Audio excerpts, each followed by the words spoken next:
Muito tempo antes de tomar a forma de uma serpente, antes que alguém o chamasse de Satanás, ele ocupava o papel mais honrado entre todos os anjos. Lúcifer estava mais próximo do trono de Deus do que qualquer outro, servindo como seu protetor pessoal.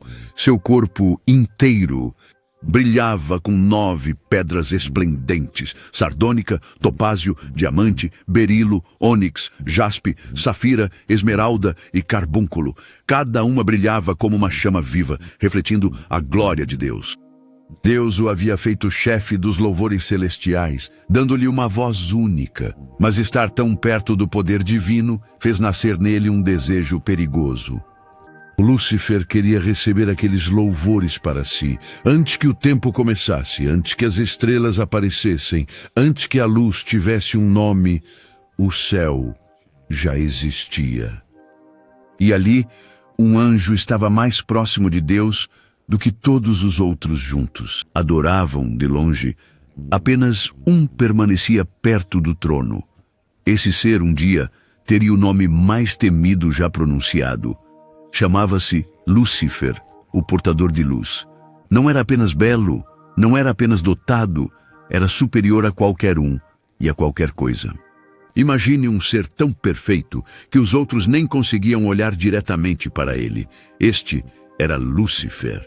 Deus havia criado legiões de anjos, talvez um número incalculável. Cada um tinha um propósito. Alguns levavam mensagens, outros protegiam lugares sagrados. Mas a Lúcifer, Deus confiou a tarefa mais elevada de todas. Era o querubim encarregado de proteger o próprio trono de Deus, a posição mais importante do céu.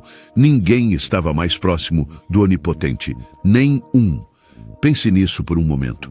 Como é estar ao lado de um poder infinito, ser escolhido para o papel mais importante da existência? E quando Lúcifer cantava, como ele cantava, todo o céu parava. Sua voz não era apenas bela, era viva. Despertava emoções que você não sabia que tinha, uma alegria que te envolvia, uma paz tão profunda que parecia flutuar.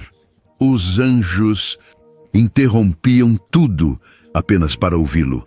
Ele estava envolto por pedras desconhecidas na terra, cada uma brilhando enquanto refletia a luz divina em cores mais brilhantes do que qualquer arco-íris. Suas asas ardiam com um fogo que queimava frio e nunca se apagava. Onde quer que ele andasse, a luz o seguia como uma sombra feita de ouro. Aquela perfeição começou a corromper-se. Lúcifer começou a notar certas coisas, a maneira como os anjos baixavam o olhar quando ele passava, como pronunciavam seu nome com respeito sussurrado. Até mesmo Miguel, o poderoso guerreiro do céu, se afastava quando Lúcifer se aproximava. Lúcifer tinha tudo, uma beleza tão intensa que tirava o fôlego, uma força tão grande que poderia esmagar qualquer coisa, uma voz tão poderosa que tocava os corações. Mas tudo isso, cada dom, foi criado para honrar outra pessoa, para dar glória, não para recebê-la. Ocupava o lugar mais alto entre os anjos, mas continuava sendo apenas isso, um servo. Ora, coloque-se no lugar dele. Você olha ao redor e vê anjos sem fim que te observam, que te imitam, que gostariam de ser como você. Ouve seus sussurros que louvam a sua grandeza. Percebe isso?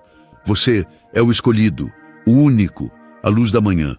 Então, você levanta os olhos e ele ainda está lá, sempre acima, sempre maior e sempre será.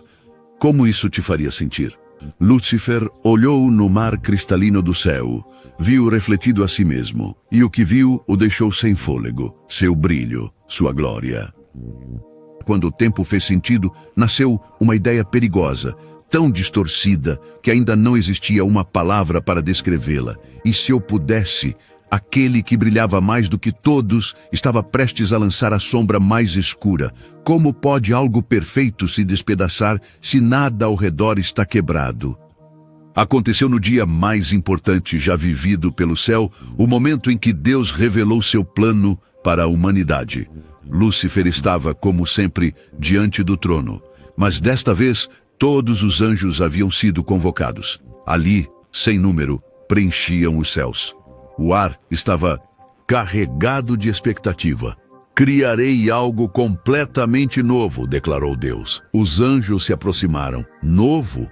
Criarei os seres humanos, disse, moldados à minha semelhança, à minha imagem. Espera, o que isso significava? Criados como Deus? Os anjos se entreolharam confusos. Nenhum deles havia sido criado dessa forma. Eram mensageiros, protetores, servos. Mas esses novos seres, os seres humanos, refletiriam de alguma forma a natureza de Deus. Era seu semelhante, pensar como ele, construir como ele. E, no entanto, Deus ainda não tinha terminado. Suas palavras seguintes mudaram tudo para sempre. Um dia, meu filho se tornará um deles. Arriverá como uma criança no meio deles, e através dele reinarão. Até os anjos os servirão. Lúcifer sentiu aquelas palavras atingirem-no como um soco. Servi-los, servi-los. Que seres que nem sequer existiam ainda, aquelas criaturas frágeis feitas de terra e sopro. Ele, Lúcifer, deveria se curvar ao pó? O coro dos anjos explodiu em louvores jubilosos, cantando o maravilhoso plano de Deus. Mas Lúcifer, ele não se moveu. Seus pensamentos gritavam, não, não, não, não, não. Como era possível? Ele era o querubim guardião, o portador da aurora. Era perfeito. Olhe-o adornado de pedras esplêndidas, cercado de luz. Sua voz, uma mistura de poder e doçura. E agora, Deus esperava que ele vigiasse sobre criaturas feitas de pó. Algo dentro dele se quebrou. Se quebrou de verdade, como uma obra-prima de cristal que cai sobre a pedra. Pela primeira vez, Lúcifer sentiu uma emoção estranha, ardente, feia, violenta e pesada. Acendeu-se silenciosa em seu coração como uma centelha. Depois cresceu e cresceu até fazê-lo sentir que estava prestes a explodir. Orgulho. Um pensamento se formou. Tolos estão celebrando suas correntes. E então veio o pensamento que marcaria seu destino. Governarei o céu melhor do que Deus. Não um pensamento para servir, não um desejo de melhorar, mas uma vontade de substituir. Foi então que a escuridão criou raízes e não parou. Se difuse mais rápido que um incêndio, como tinta na água límpida, contorcendo-se, crescendo, contaminando tudo o que tocava.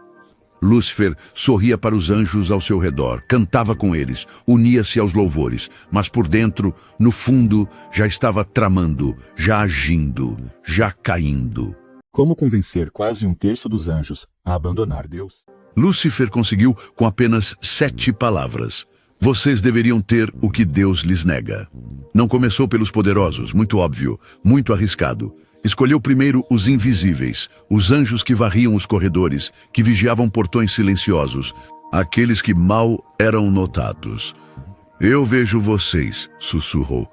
Deus nem sequer lembra o nome de vocês, mas eu sim. Eles levantaram o olhar surpresos que a luz da manhã tivesse falado com eles. Meditate demais, disse. Todos nós merecemos. Apenas 7 palavras, um pouco de atenção, um toque de elogio, uma mentira envolta em meia-verdade, como veneno escondido na doçura, fácil de ingerir, fatal uma vez dentro. As vozes silenciosas se espalharam como fogo na grama seca. O plano de Lúcifer era perfeito. Nunca usou a palavra rebelião. Limitava-se a fazer perguntas astutas. Se Deus é realmente amor, por que insiste em ser louvado? Se fomos criados livres, por que somos tão limitados? Que verdade está nos escondendo? Lúcifer diz que nos tornaremos como deuses. Governaremos nossos reinos. Teremos nossos próprios seguidores. Miguel notou a mudança primeiro. Il Protettore do céu viu como os grupos desapareciam quando ele se aproximava. Ouvia palavras interrompidas pela metade, sentia a tensão crescer como nuvens carregadas antes do relâmpago. Vá em frente, disse ele a Gabriel. Algo realmente terrível aconteceu naquele momento. Eles tentaram avisar os outros, mas nesse momento, o Lúcifer contaminou o coração de muitos. Eles se opuseram e ele disse aos seus seguidores: São aqueles que Deus ama mais, não querem que nos elevemos. E então chegou o momento. Era preciso escolher. Cada anjo teve que tomar uma posição, ficar com Deus, ou seguir Lúcifer, permanecer com o Criador, ou elevar a criação, agarrar-se à verdade, ou aceitar a mentira. 1/3 escolheu, 1 em cada 3, olhou para aquele que havia soprado neles a vida e disse: escolhemos outro. A linha definitiva foi traçada quando Lúcifer se aproximou do trono, não para se ajoelhar, mas para tomar. Subirei até o céu, colocarei meu trono acima de todas as estrelas, me tornarei o mais alto. Aquelas palavras quebraram o silêncio do céu como um espelho contra a pedra. A batalha estourou imediatamente. Pela liberdade, gritou enquanto os rebeldes avançavam no ataque. Uma única voz desafiava a eternidade. O céu tremeu. Anjos que antes cantavam em uníssono, agora se enfrentavam com raiva. Lâminas de luz atingiam escudos tecidos de escuridão. Ali, que prima voavam em harmonia, agora atacavam com fúria. Os sons eram assustadores, como se a própria criação estivesse gritando. Lúcifer combateva com uma raiva capaz de incendiar as galáxias. Miguel lutava com uma força tão pura que pulverizava montanhas. Ele e Lúcifer se enfrentaram no coração do céu e seu confronto repercutiu em toda a criação. Mas ninguém pode prevalecer sobre Deus, nem de longe. Um após o outro, os rebeldes começaram a cair. A sua luz se apagou, sua beleza tornou-se monstruosa, e Lúcifer se encontrou no chão, quebrado, seu rosto outrora glorioso, agora deformado pela cólera. Vão embora, trovejou Deus, e foram expulsos. 1/3 dos anjos do céu em queda rumo à escuridão. O céu agora conhecia a guerra, conhecia a perda, conhecia a dor. Foram derrotados, mas ainda vivos, lançados para baixo, mas não apagados. Satanás atingiu a terra como um relâmpago, e quando se levantou, fixou o olhar em algo novo. 2 seres humanos. Antes que as sombras tocassem o Éden, Satanás já havia chegado, mas não cometeria o mesmo erro. Usaria as mentiras como um artista usa o pincel, com delicadeza, escondido, com precisão, até que fosse tarde demais. Adão e Eva eram o alvo perfeito. Nunca tinham ouvido uma mentira, nunca visto a morte, nunca sentido medo. Como crianças ignorantes da dor, estavam indefesos, e Satanás estava pronto para ensinar. Ele os observou em silêncio por dias, aprendendo como se moviam, o que amavam. Eva vagava frequentemente sozinha pela manhã. A atenção de Adão se distraía facilmente. Ambos eram atraídos para o centro do jardim, onde 2 árvores cresciam lado a lado. Um dava vida, e desse podiam comer livremente. O outro era proibido, a árvore do conhecimento do bem e do mal. Perfeito, sussurrou Satanás. Prese a forma de uma serpente, mas não uma assustadora. Aquela criatura era esplêndida, segunda apenas aos seres humanos em beleza. Caminhava ereta, o corpo envolto em gemas que brilhavam à luz do sol. Enquanto rastejava, parecia um arco-íris que tocava a grama. Satanás esperou perto da árvore proibida, imóvel e atento. Eva chegou cantarolando baixinho. Parou para admirar a árvore como sempre fazia. Tão perto, tão curiosa, tão alheia. Deus realmente disse que vocês não podem comer de nenhuma árvore? Perguntou a serpente. Eva sobressaltou-se. Você pode falar? Claro que posso, ele respondeu. Mas me diga, foi isso mesmo que ele disse? A abordagem de Satanás era sutil. Não deu ordens, fez perguntas. Não a pressionou, a atraiu com delicadeza. Fez com que ela defendesse a regra e, ao fazer isso, ela começou a vê-la com outros olhos. Não, respondeu Eva, tranquilizando-se. Podemos comer de todas as árvores, exceto aquela. Se comermos, morreremos, disse Eva. A serpente riu baixinho, mas não de forma cruel. Era a risada que uma criança faz quando diz algo ingênuo. Morrer? Não, não morrereis. Posso te contar um segredo? Perguntou. Eva se aproximou. Quem não ama um segredo? Quando comer aquela fruta, os teus olhos se abrirão. disse suavemente. Verás o mundo como Deus o vê. Compreenderás o que ele compreende. Também vocês se tornarão divinos. É por isso que ele o nega. A expressão de Eva mudou. Ele nos nega. Olhe de novo. Olhe de verdade, encorajou a serpente. A fruta brilhava, parecia perfeita, suculenta, luminosa. Deus tem tudo, sussurrou a serpente. Toda coisa, toda a sabedoria, toda a autoridade. E vos deixa aqui, nus e ignorantes, como animais em uma jaula. Não desejas mais? Não sentes que nasceste para algo maior? Eva levantou a mão em direção ao galho. Depois parou, depois estendeu-a novamente. Chamou, ele chegou imediatamente. Ouvi tudo, disse Adão. Ele não tinha ido embora. Tinha ficado ali ouvindo em silêncio, refletindo. Trocaram um olhar. Depois olharam para o fruto e novamente se olharam lado a lado. Estenderam a mão. O fruto se desprendeu em um único gesto, muito fluido, como se estivesse esperando para ser colhido. Eva provou primeiro, depois Adão. O Éden não foi levado, foi trocado. Aquele jardim morreu com uma única mordida. A inocência caiu como vidro sobre pedra. Seus olhos se abriram, mas não para a sabedoria, e sim para o medo, a culpa e a dor, exatamente como Satanás havia previsto. A partir daquele momento, no Éden, sua escuridão começou a atravessar a história. Mas Deus já havia falado sobre a derrota de Satanás, e aquelas palavras o acompanharam como uma sombra da qual não podia fugir. Um dia, um menino nascido de mulher te esmagará.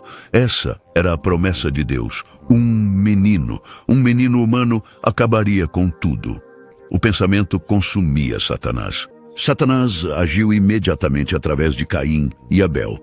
Ele se aproximou nos campos quando o ciúme já havia se instalado. Teu irmão mais novo pensa que é melhor do que você, sussurrou Satanás. O sangue dele nutriria bem a tua terra.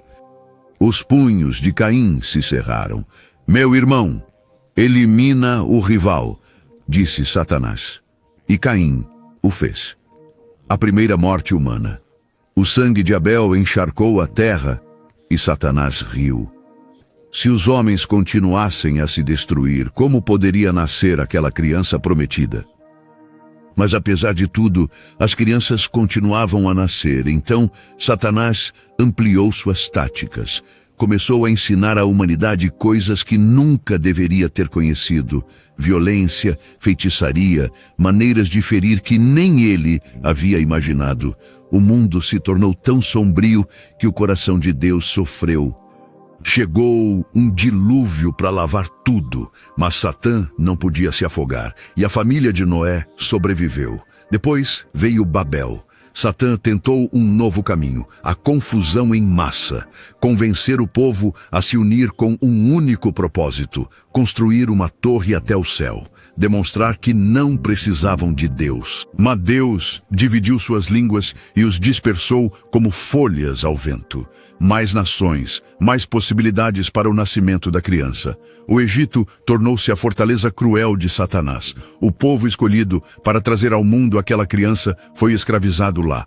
Satanás sussurrou no ouvido do faraó: esses trabalhadores hebreus crescem muito em número, se rebelarão. Mate todos os seus recém-nascidos do sexo masculino, afogue-os no Nilo. E inúmeros bebês foram perdidos, mas um flutuou em um pequeno cesto.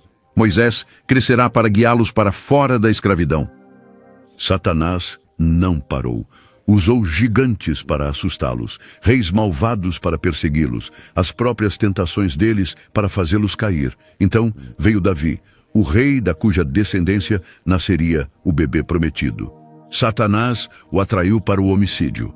Mas Davi voltou-se para Deus e os profetas começaram a falar com detalhes cada vez mais precisos.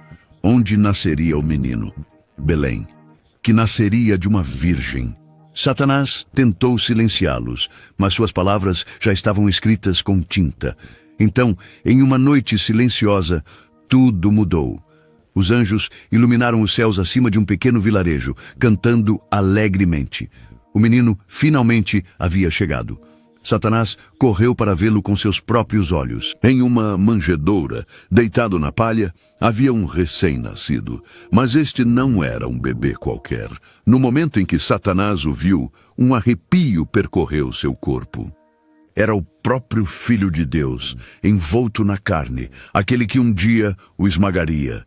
Quando Jesus se tornou homem, Satanás esperou a oportunidade para enfrentá-lo. Ele a encontrou no deserto. 40 dias, sem comida, nenhuma pessoa, apenas fome e silêncio. Transforma estas pedras em pão, sussurrou Satanás. Estás morrendo de fome? E Jesus disse, não, joga-te do templo, prova que és realmente o Filho de Deus. Número, inclina-te diante de mim e te darei o mundo. Nada de dor, nada de cruz, só glória. Número. Satanás fugiu, mas não desistiu. Se não podia corromper Jesus, então o destruiria. A crucificação seria sua obra-prima, ou pelo menos assim acreditava. O céu escureceu, o inferno rugiu. Quando Jesus entregou o seu espírito, Satanás pensou que a batalha estivesse terminada. O abismo explodiu de alegria. 3 dias de festa. O Filho de Deus estava morto. Aquele que deveria esmagar Satanás, desaparecido. Mas então chegou o 3º dia, e a própria morte se quebrou. O sepulcro não se abriu simplesmente, explodiu de glória. A pedra não rolou suavemente, foi lançada para longe, e Jesus saiu, não mancando, não ferido, mas cheio de uma vida imparável, mais vivo do que qualquer outro antes dele. Mas foi muito mais do que uma simples ressurreição. Quando Jesus voltou, não estava de mãos vazias. Tinha algo consigo, chaves, as chaves do inferno e da morte, justamente aquelas que um tempo pertenciam a Satanás. Jesus tinha entrado na fortaleza de Satanás e o havia privado de tudo. O tempo de Satanás começou a correr, e ele sabe ler, conhece bem como tudo termina. Está escrito claramente nas Escrituras, e aquelas palavras Satanás as leu infinitas vezes. Ei! Ele sabe, já perdeu, sabe quando acontece, sabe exatamente como vai ser. Satanás é muito mais astuto do que isso.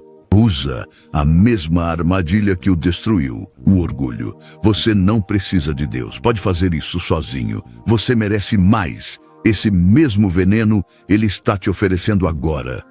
A Bíblia não conta apenas o passado de Satanás, revela também o seu fim. E não é como muitos esperam. Nenhum confronto épico, nenhuma batalha entre forças iguais. Nada de fogos de artifício ou guerra infinita. Jesus retorna, mas não como um recém-nascido em uma manjedoura, como rei legítimo. Os céus se rasgam como um pano rasgado. Os anjos enchem o céu como um oceano que rompe uma barragem. Cada pessoa na terra vê isso acontecer. A própria morte tem um prazo. Satanás reúne todas as suas forças.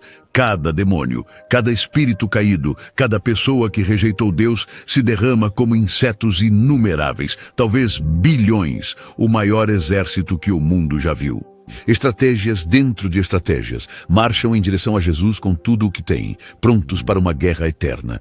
Então, Jesus pronuncia uma única palavra, solo uma, e tudo termina. Nenhuma luta, nenhuma resistência, nenhuma chance.